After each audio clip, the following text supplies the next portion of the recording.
Hey everybody, welcome to Grimm's Forge Gaming. Today we are going to cover my ELSA build. I made this for my daughters. They love Wonder Woman and ELSA.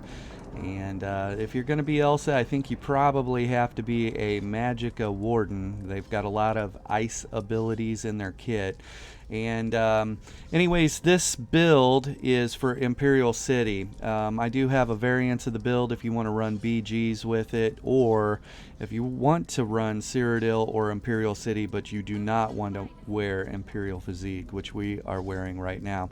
Let's jump into the build. We're going to look at it with Imperial Physique, and then we'll kind of explain what it looks like if you want to go a different route. So first thing to note is we are running Ring of the Wild Hunt, and it's important to have this ring on, especially I think if you're running Imperial Physique.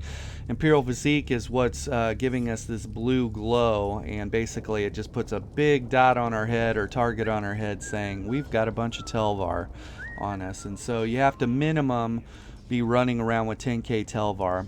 I can tell you a couple things when we get to Imperial Physique about that situation, but anyways, Ring of the Wild Hunt. It's important to have that movement speed, and I kept the swift trait, so that's an additional 7% movement speed, and we like while you're out of combat, increase your movement speed by 45% while out of combat. And so it's the 45% plus the 7% gives you 52% movement speed out of combat. And the way I have ELSA set up, we do have access to Major Expedition on demand or command, so we are moving at movement speed cap, and so that's nice.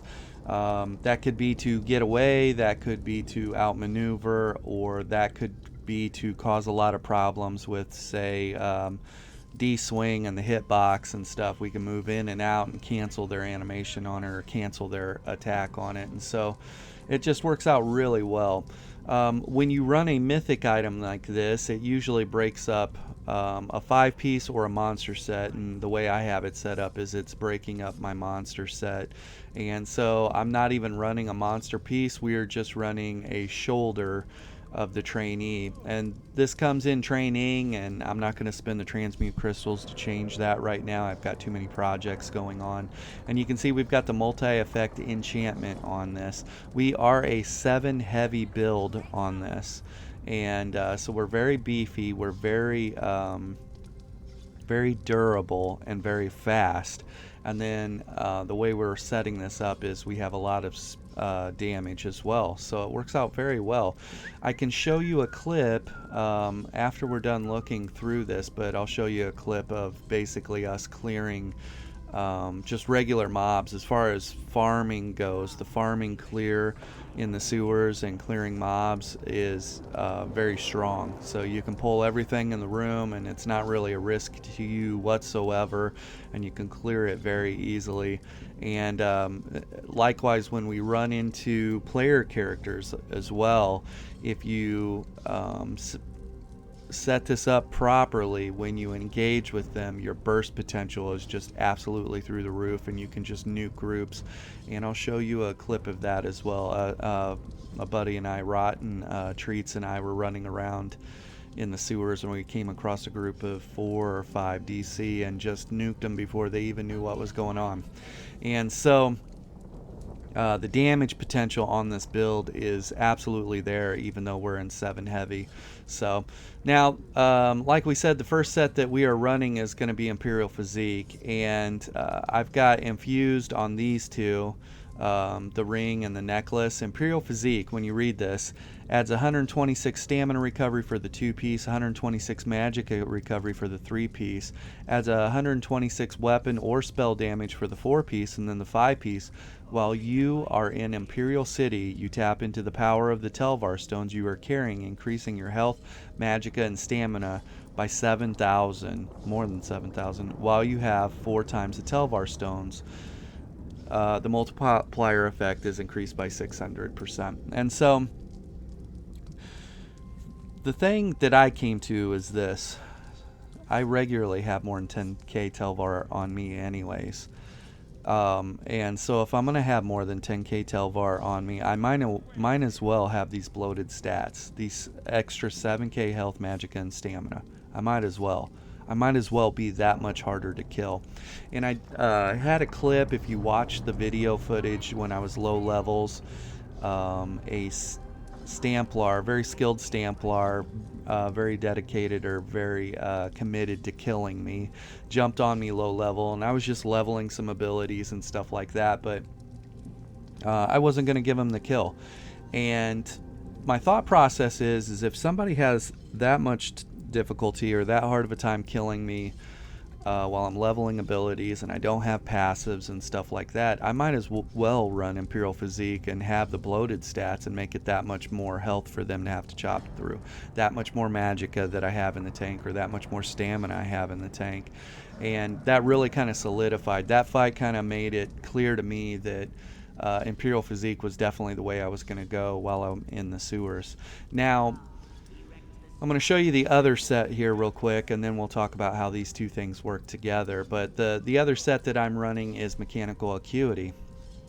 And Mechanical Acuity is a not very widely used set, but it really should be, especially if you're not into the proc meta that's going on right now, where you're getting you know, just a 5-piece that has like an Ice Wraith. You know, I was looking at Icy Conjurer for ELSA, but if I don't want to have a 24-25k Ice Wraith shoot out every 10 seconds or whatever and go to the target, and I kind of want to be in control of my own damage, this was the set to do, and I really like it. As a matter of fact, I have at least 3 other people using this build right now, and one of them is having a great time with the build, and he's using it on his Magcro JFK, a buddy of mine in Discord, and anyways, he's using this exact same build on a Magcro, and it's extremely bursty,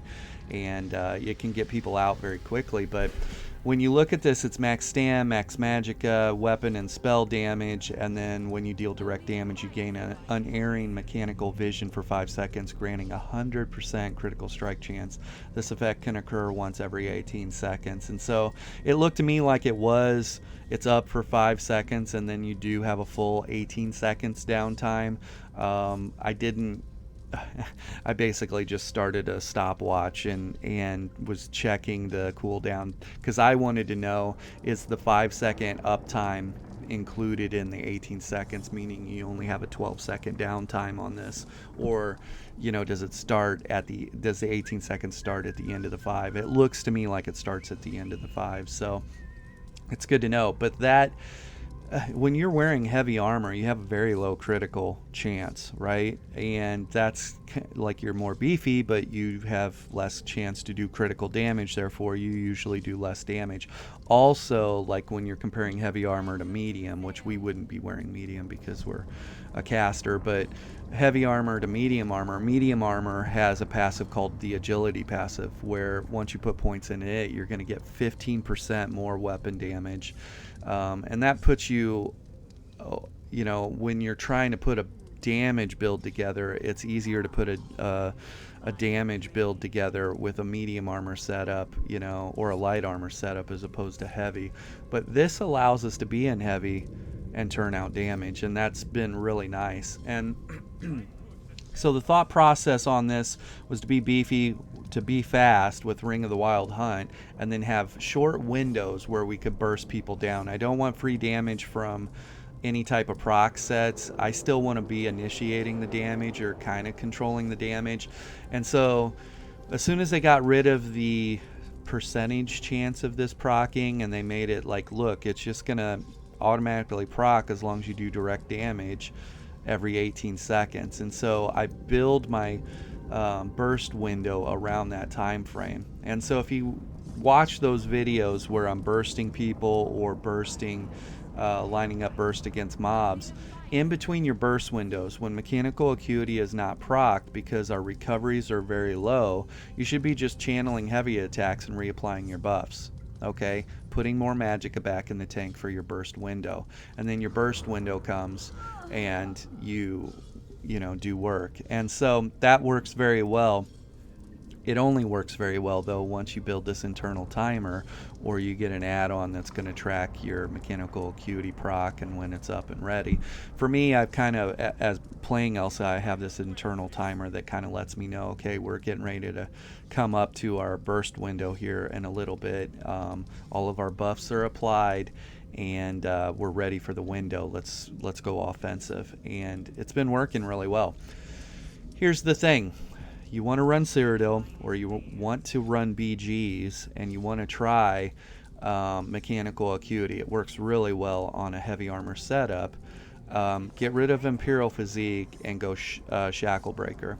Shackle Breaker is basically a poor man's Imperial Physique, right? You're not going to have the health that you have with Imperial Physique. You're not going to have the max stam or max Magicka, but you will get a level of max Magicka and max stam. And then what I would do is just do the prismatic enchants on all your Shackle Breaker, and basically you'll be a poor man's version of this same build, and it is absolutely viable and very dangerous and bursty. You're gonna have like 5k less max mag and 5k less max stamina, and you're gonna have 7k less max health. Okay, but let's jump into the stats here, and we're going to look at this, and you'll see why this build is dangerous.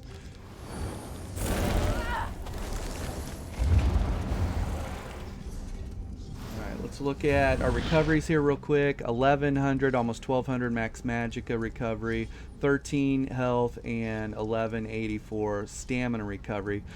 3600 spell damage, and that gets the job done. 28,000 spell resistance and 28,000 physical resistance. That's good. And then 2200 crit resistance. A little on the low, but it's not too bad because we're very fast on this build, so it works out. You can see our max Magicka is 37,000 with Imperial Physique. Our max health is 38, just short of 39,000. So we are running with Imperial Physique and got 10k Telvar on us, but we have almost 40k max mag and 40k max health and 27k max stamina. That's a lot of stats to work through, and we've got a burst window every 18 seconds of 100% crit with 3600 spell damage. And if you play Magicka classes, 3600 spell damage, it'll get the job done. And especially 3600 spell damage with a guaranteed crits going out for 5 seconds. You can line up ridiculous bursts on that. So see, our penetration is on the low, but the way I assigned my points, I wasn't really worried about the pen because we've got that max or we've got the 100% crit window coming around, and so we're able to do that. If I do want to get some more pin, I can assign CP points to it, and we can go that route, or we can come off of a Nirnhoned staff and go sharpened and get a little extra pin that way. Let's look at a couple things here real quick. You do not need to put these armor in this order. You will need to have the Ring of the Wild Hunt, and you will need to have Trainee either on the helm or on the shoulder, and then it doesn't really matter where you put the other pieces. Okay, if you wanted these to be Shackle Breaker or Mechanical Acuity, just put it together however you want. Okay, it doesn't matter. Impen for sure, put Impen on everything, and put the multi-effect or prismatic enchants on everything. That's smart. I would definitely say infused on the extra ring and necklace for the extra spell damage, so do that. And then I'm running Nirnhoned for the extra spell damage or extra damage on the staff. We would lose 300 damage on this if we switched from Nirnhoned to sharpened, and we'd gain more pen. I don't think it's worth it, but you can make the call on that. And then I'm running a Resto Staff in defending on the back bar, and you can see we have the weapon damage or spell damage enchant there for an extra 300 and basic 50 spell damage. And so what that means is we can almost hit 4k spell damage on a 7 heavy armor setup with capped movement speed. And we have that 5-second unerring window where we do 100% crit chance. and that makes us dangerous. It's been a really fun build to play around with, and you can be faster than everyone else. But anyways, the stats look really nice. The Mundus that I am using is the Apprentice for additional spell damage. If you do not like your magic recovery being in the 800 to 1200, come off of this and put the magic recovery Mundus on there. And I'm running Bewitched Sugar Skulls for max stats and health recovery. If you want to come off that and put spell damage or magic recovery, run Bewitched, or not Bewitched Sugar Skulls, Potent Witch Mother's Brew, or there's other foods or drinks that you can run to get additional. So you could easily get this to 1500 magic recovery. It hasn't been a problem for me. It hasn't been a problem for me because I kind of follow that internal clock where when Mechanical Acuity is on cooldown, I'm reapplying my buffs and channeling heavy attacks to make sure the gas tank's full for the burst window. Burst window comes around in 18 seconds. We give them hell, and then we go back. Now I can continue the pressure past the burst window. That's no problem, but that's only for me or people that are accustomed to putting gas back in the tank mid-fight. Finding the opportunity to wind up heavy attacks and put gas back in the tank. And what'll happen is, for you as an individual player, you're going to figure out what your threshold is for stamina or magicka or whatever it is, your stats that your primary damage is coming off of. So for us, our damage is coming off max magicka. And I talk about this in podcasts, and we talk about this in How to Fight Outnumbered, but you figure out what your threshold is that you're in true danger or true trouble if you fall below that. For me, it's 0%. If I fall down to 0 or 0 magicka, I have been there so often that I can still get magicka back in the tank to fight. Okay. Do you want to operate there? No, you don't. But so I can operate at 0 max magicka and still be a threat or still stay in the fight. I'd prefer to operate at less. So give yourself a little window of maybe 10% of my max magicka is left. I need to go more into channeling heavy attacks right now and be less aggressive. And let's try and get enough in the tank to survive, because you can't kill them if you're dead. They're not. Your enemies aren't going to kill themselves. And so for some people, maybe it's half their magicka pool. Like if I'm under 10k or whatever, like I need to be smart about what I'm doing. And the same goes for stamina. If I'm under 10k stamina, I need to be smart. Like if you watch me on my Frostfangs videos, my werewolf, I can run his stamina completely dry because he's so inherently tanky that if I were to be CC'd during that moment, I can still eat the damage, and I've got huge werewolf heals. But so that's another example of, I know that my threshold's 0 on a stamina class and 0 on some magicka classes. Don't follow that same rule. Figure out personally where you're at. But for me, that's been an important thing. That's how you play this class, though. You play ELSA. You time everything around the burst window, and in between the burst window, you're making sure that your buffs are reapplied, your healing is reapplied, and you can go from there. I would say that we are a very dangerous support class on this. We are a DPS. We're all heavy armor on this, and the amount of damage that we can turn out is ridiculous, but our kit that we're using has a lot of healing in it, and a lot of brings a lot to the table. Enchanted Growth still leveling this, but you look at the bottom there. Any target healed will gain minor intellect, minor endurance, and increase their magicka and stamina recovery by 20% for 20 seconds. This is huge. They get major intellect and major endurance and major their magic and stamina recovery through popping a potion. Now I can also stack minor on top of that for them, and that'll take their recoveries to next level. As far as burst heal goes, this isn't so much of a good burst heal. I only use it to heal people from time to time, to give them that buff or give myself that buff. Okay, still leveling radiant regeneration. Like I said, we are a dangerous support player on this. We can kill people, no problem, but our true value is making sure that our team is up and running alongside with us, even if it's only one other person. I don't want them to die, and so I'm running radiant regeneration. You could run rapid regen here if you want. Tooltip on this gets much better. This is unbuffed. And then let me look at something here real quick.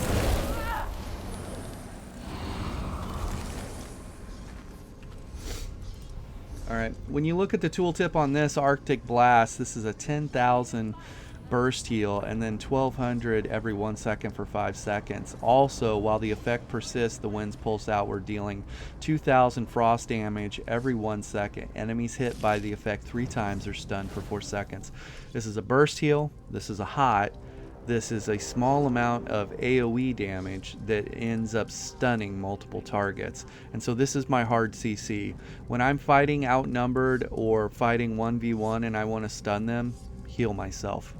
Heal myself with this ability that has the ridiculous tooltip on it and the hot, and it will stun them while they're trying to kill me, as long as they're within melee range or the range of this.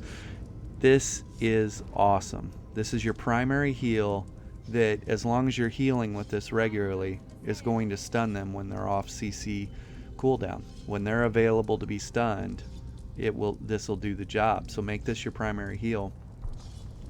We're running crystallized slab, and at ranged, crystallized slab reflects a lot of damage. You can see down here it absorbs up to 30,000 damage. The thing about this is, whenever mechanical acuity is procced, every single time somebody tries to range attack me and it shoots this frost damage back at them for 7,400 unbuffed, it's a guaranteed crit when it hits them. So they literally can nuke themselves. Okay. Now somebody that's running crushing shock or the other morph to it, just one of those will get rid of all 3 shields on this. So you have to be a little bit more active with reapplying this.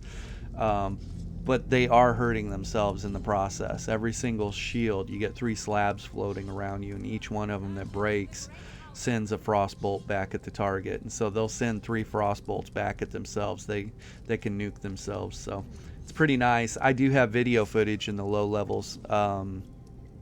ELSA, somebody was trying to attack me ranged, and this was really doing work on them. And you can see that video. I was maybe level 30, and I killed one 810, and then the other 810 that was with them took off running. So, but it was this that was applying a lot of pressure, and then how we line up our burst. We are running Ice Fortress for that minor protection. It's reducing all damage coming in by 5%, and this is our major resolve.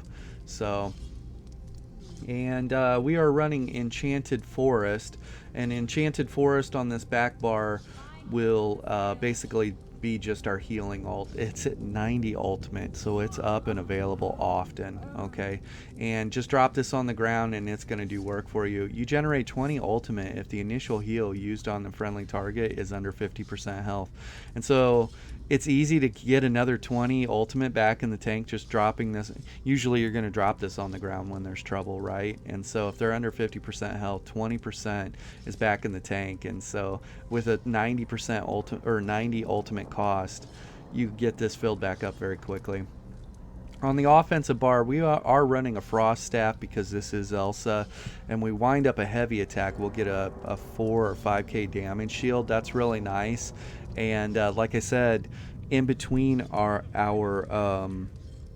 burst windows, mechanical acuity is on cooldown. We're going to be winding up heavy attacks, and the heavy attacks are going to be giving us a shield, adding to our tankiness ultimately. So that's really nice. Let's buff up here real quick.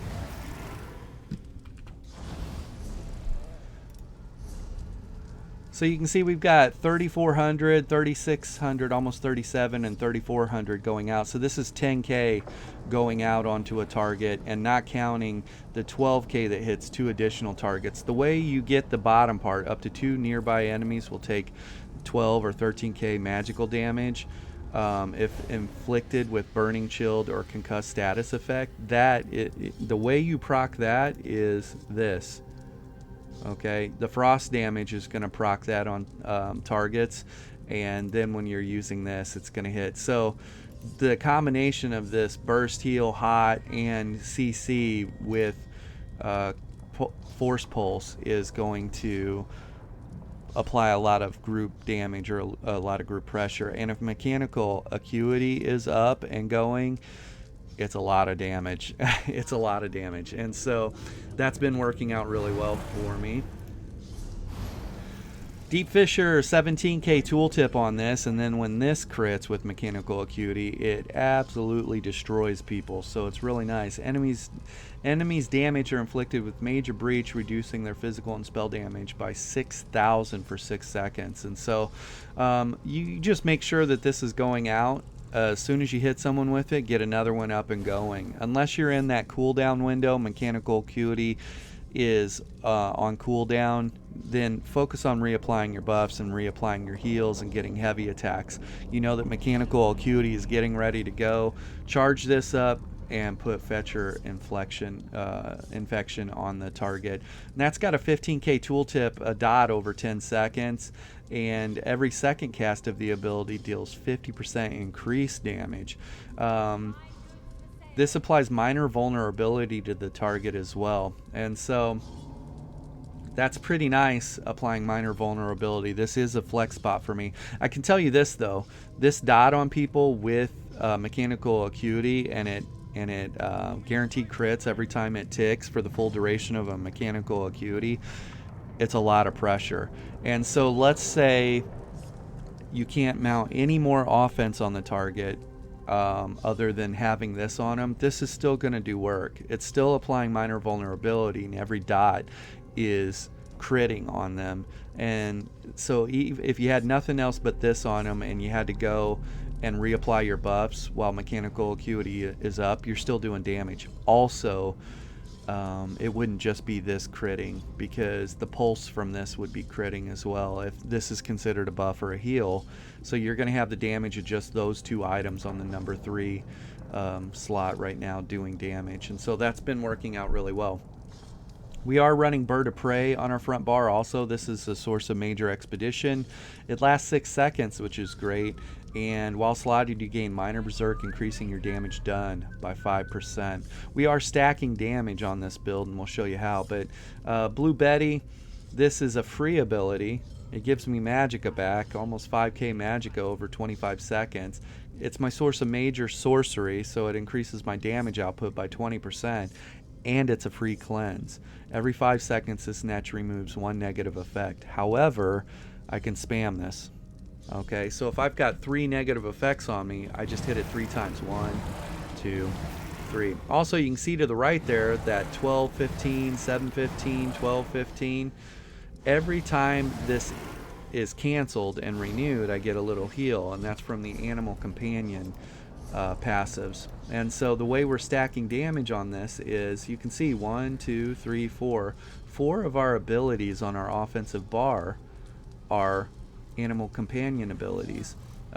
Here's where all of these abilities basically, well, not this one, will do bond with nature. These two right here, this one for sure, and this one will heal me every time I cast them.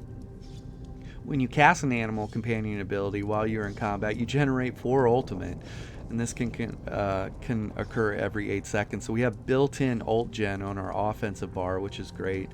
Increase your max Magicka and stamina recovery by 12% for each Animal Companion ability slotted, which is a lot on our offensive bar. And then this right here, increase your damage done by 2% for each Animal Companion ability slotted.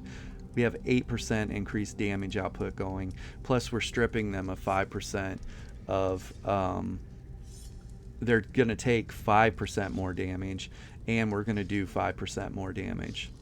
Okay, you see how this is all kind of synergizing, working really well. The ultimate that I'm running is Northern Storm, and the tooltip on it is okay. I can tell you this though, there's two other ultimates I'd like to run. This is great for outnumbered, and especially when mechanical acuity procs, you will chop a group down if they stay in it, and they're slowed while they're near you, and I can move around at movement speed caps, so I can stay on them no problem. You and nearby allies gain major protection, reducing your damage taken by 10%. This is a great ultimate. It's very strong fighting outnumbered. 1v1, there are better options, so let's talk about those. First option, and I need to go through the storyline. I've done zero story with her, but the first option is going to be Soul Strike, and then we're going to pick up the Soul Assault. And one of the other guys, JFK, is running this build on his Mag Crow right now, and that's the ultimate that I had him pick up. The thing's got over an 80k tooltip, maybe more. Now Mag Crows do get a plus 15% to dot damage in their passives as well, but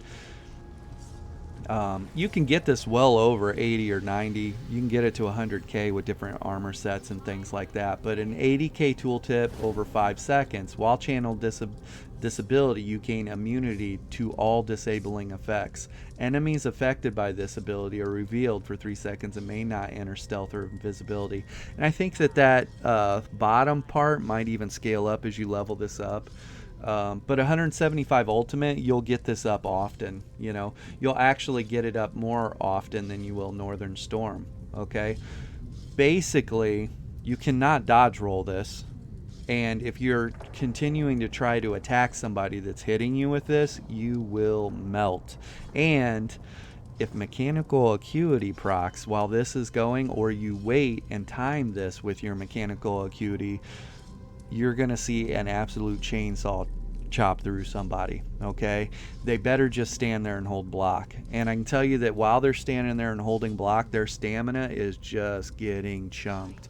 And so Soul Assault morphed into Soul Strike, or Soul Strike morphed into Soul Assault will be the way that I would go for a single target burn. Let's get them out of here. And I would just time up that burst window right around mechanical acuity being off cooldown. I would proc mechanical acuity. I'd make sure this is up on them, summon this, and hit him with this, and mechanical acuity is going. This is going to crit against them. All of this is critting, and then I'd hit him with that Soul Assault, and it will just chainsaw through them. So that'll be the way that I'd like to go for single target burns. And then another option is an oldie but a goodie, and it's going to be Meteor morph to Ice Comet, and that kind of fits the ELSA theme. Ice Comet, fully buffed up, once I unlock it, will have a 24k tooltip. I do have the tooltips. I put this build together on ESO build editor also. I'll share that in the descriptions below, and so you can go there and kind of look at it and tweak it if you want. But a 24k Meteor, the only problem with Meteor is it has like a telltale sign to it coming. Like you hear the Meteor sound, you see the ring around their feet, and it gives them a short window to hold block and absorb the upfront damage. Now I can tell you this though, if I do the same thing with a 24k tooltip Ice Comet and get this on them, proc this, and then hit them with that, and mechanical acuity is going, that Meteor is going to hit them very hard. They better block it. And so that's going to be a fun one to get people out. The thing about it is Soul Assault will be a higher single target burn damage. Meteor or Ice Comet's going to be better for nuking groups of people and doing maximum damage. So if I could jump into a group and CC Arctic Wind or get them all gathered around me and then drop a Ice Comet on top of the group with mechanical acuity proc, it's going to be trouble for them. And so that would be the other way that I would go. As far as race, we are high elf also, and this kind of suits ELSA very well. You could do Nord as well if you wanted to for this type of build, and you would be at armor cap. You would be at your you would probably hit 32 to 33,000 physical and spell resistance on that. So that is the build. It's extremely bursty, and you can watch that video footage again of just destroying mobs so easy with mechanical acuity. and very durable, very fast build. And then you can watch me nuking that group of people. Just the upfront damage leaves very small counterplay window when mechanical acuity is procced and you get a jump on people, and so that works out really well. Or if their buffs fall off, you're in the middle of the fight, they're trying really hard to finish you, they can't finish you, they take an untimely CC from you, and they get locked in place just as mechanical acuity goes up. You don't need mechanical acuity on this build to kill people, by the way, but knowing that it's coming up every 18 seconds and you're gonna have a 5-second 100% crit window is very dangerous. So this build really kind of suits me during this proc meta with everything going on. I really like this type of setup where I'm kind of in control of the damage output. It's been fun. Let's jump into the CP and wrap it up.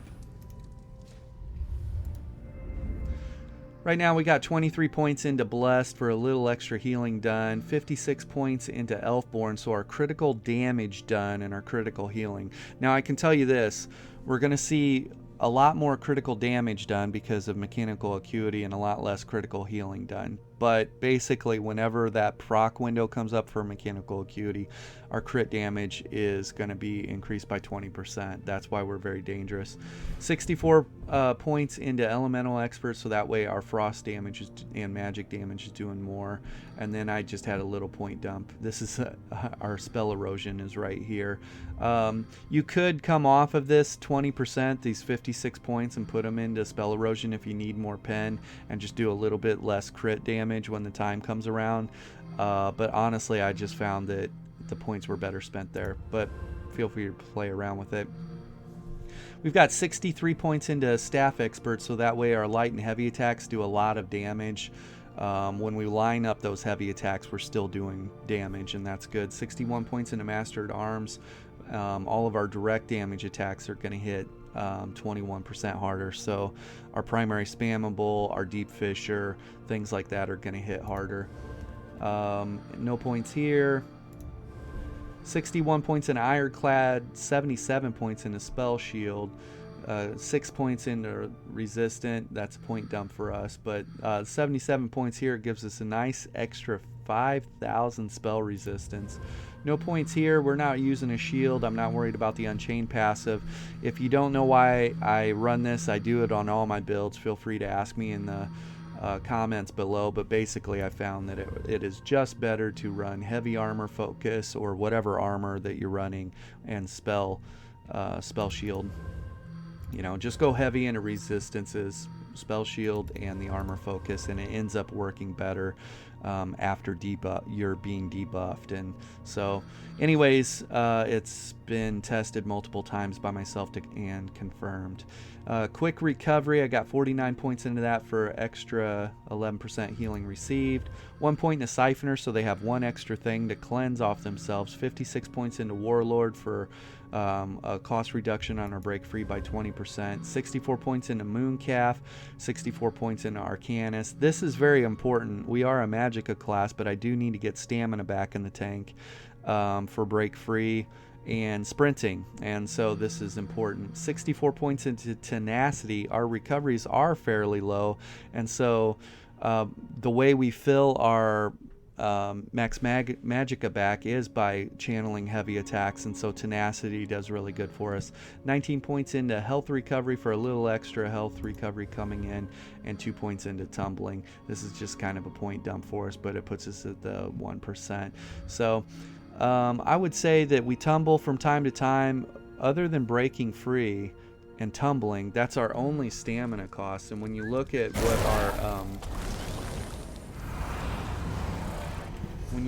what our max stats are, like 27,000 max stamina, that's more than enough max stamina to dodge, roll, break free multiple times, right?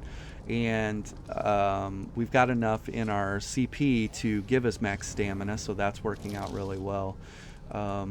Anyways, dodge rolling and breaking free are kind of the only things we're using our stamina for, other than sprinting, and that's a lot. So this is the build, everybody. Like I said, if you want to run this in BGs, or you want to run it in Cyrodiil and Imperial Physique's going to do you no good, or you want to run this in dungeons, just drop in Shackle Breaker. It's a very easy setup too as well.